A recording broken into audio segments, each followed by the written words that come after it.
Valve just shipped Deadlock's last balance patch of the year, featuring major overhauls to the Patron, an entire list of hero updates, and they killed and then revived movement all in one foul swoop.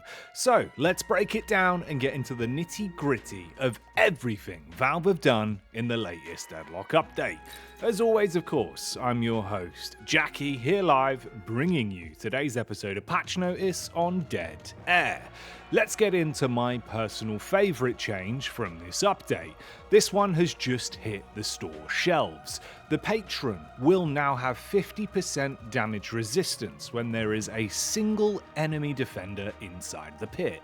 If there's two enemy defenders inside of the pit, you'll actually be unable to deal any damage to the Stage 2 Patron whatsoever. It will completely negate any damage output, adding a whole lot of outplay and potential new possibilities to elongate games rather than rushing the Patron to just finish it off in seconds and ignoring the potential team fight that's in front of you. A great change in my opinion, but curious to see what the wider community thinks. In the same vein, Valve have gone ahead and massively increased the HP of shrines, bringing them up from 3,000 to 7,000, so double and then some.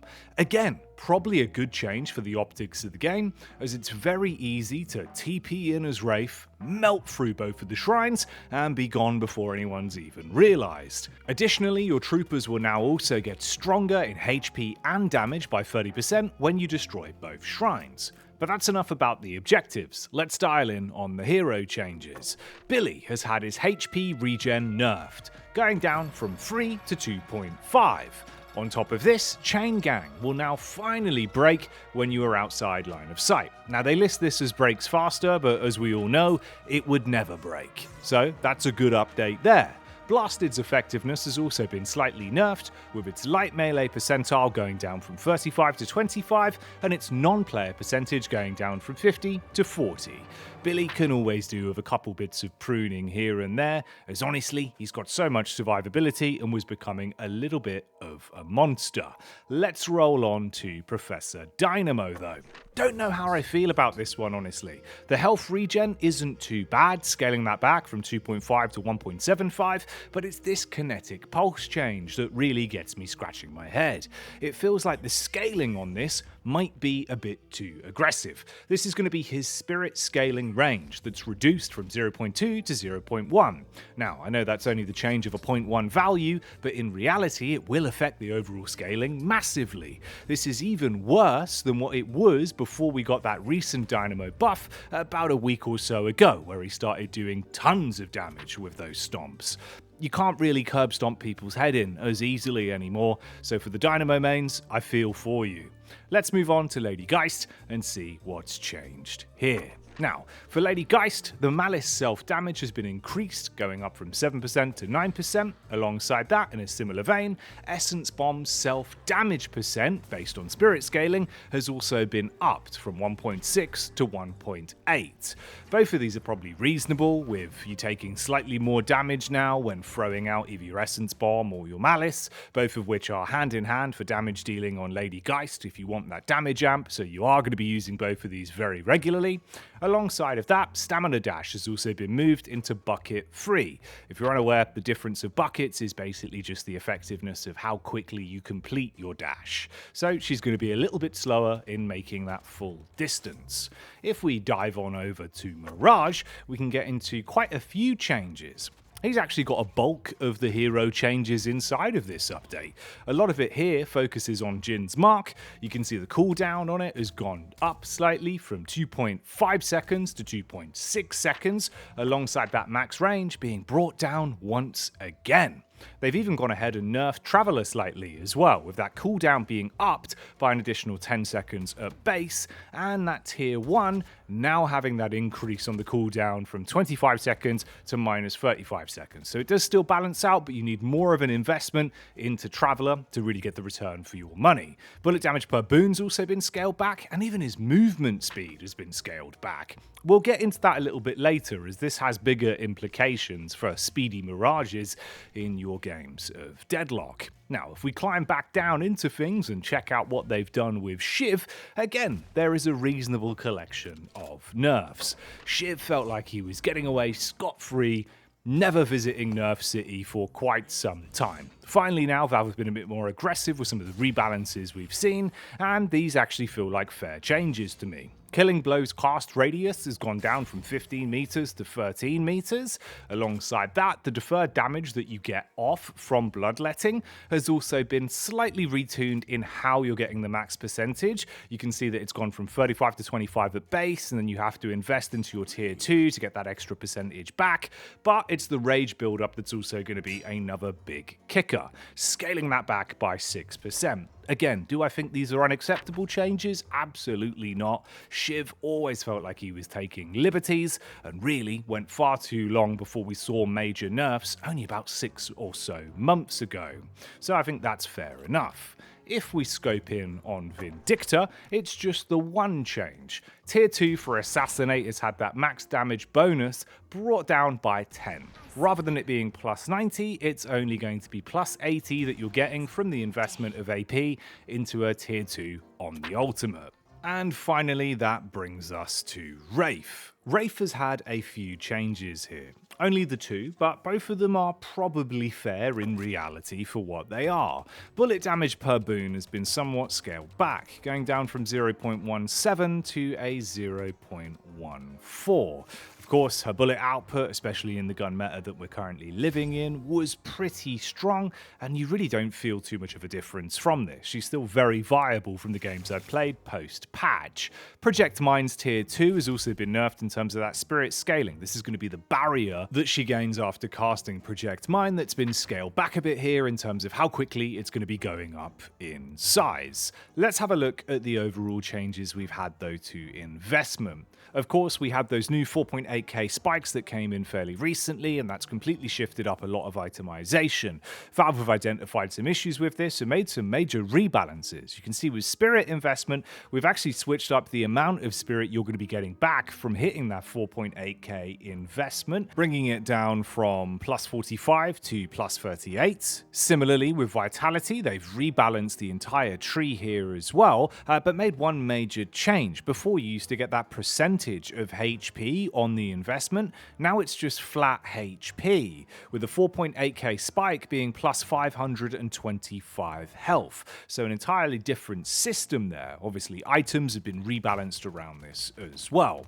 Now, I saw a lot of people that were very upset with the movement nerfs we got inside of this patch. You'll be happy to hear, though, the slow on shot, so when you take damage, that tagging has been completely removed. This is great. It was basically slowing bullets on everyone for free. It didn't feel great, did it? So I'm glad they've gotten rid of that and reverted this change. But here's an added benefit. They've even increased the stamina regen rate back up. So you're going to be getting those quicker regens once again on your stamina. This feels drastically better already. And one of my personal favorite adaptations they've made inside of this patch is making it so that initial wall jump no longer costs stamina. For me, this is a great change. I hated the way it felt having to use stamina to get off that initial wall jump. Felt like it really severely limited movement and made it just far clunkier when attempting to bounce around the map.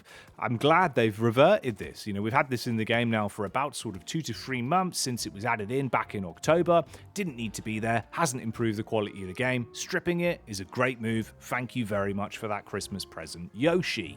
You can also see they've slightly reduced that sort of downtime you have from being tagged by a neutral mob as well, so you can reach your peak sprint speed a little bit quicker once again. But as I alluded to, we had a whole bunch of sprint nerfs, kind of framing this one as global sprint reduction, because that's what it is effectively. So let's break down these movement nerfs. Now, the 10% move speed slow that you were getting from taking damage has now been up to 20%. However, it's only going to be affecting the portion of move speed over your base hero move speed. So this is off of items or scaling that increases your overall sprint. So it's not as bad, but it certainly is a different way of doing it. Move speed bonuses are now also going to be stacking diminishingly, and across the board board, base move speed has been reduced by 0.1, apart from heroes that have lower sprint speeds than 6.5. So you won't be grounded to a halt on slow heroes, but you will be feeling this across the board. On top of that, if you're a wraith main, you're going to notice this one, because any hero that has sprint speed spirit scaling has had those values reduced by a flat 40%. They've then also gone in with a global pass on effectively every item that does give you move speed and brought that back to around an average of 1 now being the increase you're getting from basically any item in the game. There was a lot of movement creep, so I can see why, but I don't know how much I love these changes. Deadlock certainly feels a bit slower right now, but those other changes I mentioned towards the beginning of the video have gone away to try and alleviate some of this, at least giving us back the increased stamina regen and some of the other benefits that were stripped away in previous patches. Valve also continued to double down on the jump pad stuns, increasing the damage that's now dealt from them to 15% of your max HP as damage. Still not sure how I feel about these. I don't think the jump pads themselves are in a great spot, but it is what it is. I tell you what is in a great spot though, these urn changes. They've made it the most lucrative it's ever been to become an urn runner. The first urn of a game of Deadlock could now be a huge boon in giving you a gigantic leap ahead, and it's even easier because of the bounty increases you're getting here. 700 plus 230 per minute now goes up to 1300 plus 230 per minute, alongside giving that carrier bonus an additional 10% and giving you far more resistance when carrying the urn. Oh boy. And that leads us to our next change, the kill participation bounty awards. Solo kills, only one attacker on the kill, has now been increased by an additional 25%, and you've also had a 15% increase for duo kills, meaning 1 to 2 player fights are where you want to be, still trying to disincentivize people going for full-on deathball meta. I think that's a good change, and I like what they've done with it. You can also see that they've made some adjustments to the neutrals, the denizens that roam the Curse Apple. We've got these jungle camp changes that are on screen now. Their HP growth effectively will now be less before the 15-minute mark, and then an increase over the previous patch after 15 minutes, with their flat HP also going down by 20% and their spirit resist going up by 5%. Sinner Sacrifice's bounties also have been reduced by 10%, alongside some other soul economy related changes, with Cultist Sacrifice having its CD upped by an additional 10 seconds from 260 to 270. They've also made an abundance of changes to troopers as well, so let's get into that. The medic orbs are now going to be healing allied troopers 30% more. Additionally, the trooper heal is now going to be applied over 8 seconds instead of 2 seconds. Don't mistake this for the hero heal, that's still going to feel almost instant and might need to be scaled back a little bit in the future, to be honest. They've also upped the healing amount as well from 260 to 350, alongside making some changes to the trooper DPS versus other troopers, upping that from 35 to 45, and they've even changed the actual attack range they can play with. So attack range versus troopers and players is going to be going up by 5 meters over the previous default. And you've also got a couple of minor changes in terms of the scaling ranges we're working with for picking up those med pack orbs. They also reworked the system that's utilized for how you secure unsecured souls. Previously, the way that this worked was just that your souls were gained, added over a rolling 165-second window, where it was divided over that time and then given to you, with the minimum amount being given a second of 1 soul per second. Whereas the new system will now drain 0.5% of the remaining souls you have, plus 1.6, scaling with 8% bounty growth per minute. Bit of jargon there, but the system works a little bit different. Overall though, what do you think of the latest Deadlock patch? Some great changes in here, good to see the revival of movement alongside some of the things that have been scaled back on. All in all, if this is the last balance patch we get for the year, it's put us in a pretty good spot for my money. I'm a particular big fan of the new Patron changes. As always though, I've been your host Jacky here on Dead Air. Don't forget to like and subscribe if you enjoy these Deadlock videos and want to see more, and we'll see you soon.